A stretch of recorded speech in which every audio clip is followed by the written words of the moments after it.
Grab guns, everybody! Here, Haji!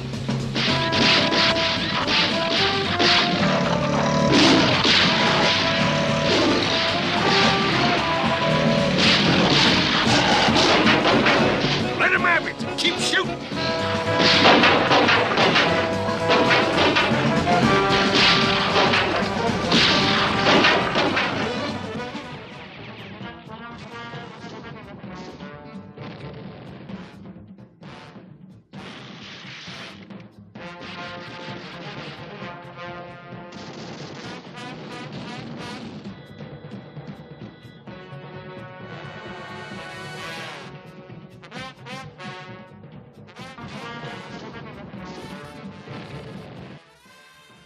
In 1964, a new cartoon named Jonny Quest was initiated by Hanna-Barbera.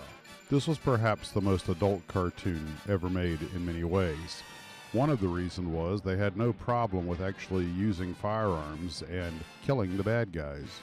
The guns of this cartoon were not actual firearms, but were made to look like real firearms.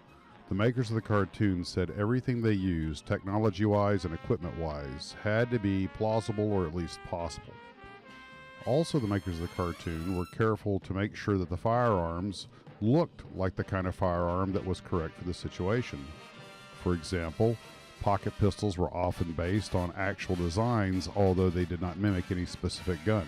Additionally, when they were on expeditions in jungles and mountains, they often carried appropriate-looking firearms, such as hunting rifles. However, when they were expecting more of a security threat, they would carry carbines or something that was based on the carbines. A lot of attention was paid to how the firearms worked. For example, the belt mechanism on this crew-served machine gun shows both the empty shell casings being ejected and the belt being fed into the gun. Muzzle flashes were also timed with the recoil of the firearm, and in the one episode where they were using machine guns through the synchronized propeller of an airplane, they even made sure that synced up. A lot of attention was paid to detail in this way. This provided a more authentic feel to the drama of the situation.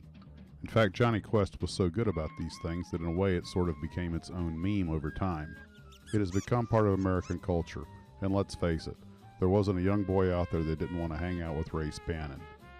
And the simple fact is, nothing will probably ever be cooler in the history of television than jetpacks and bazookas. I mean, really, you just can't come up with a better close than that.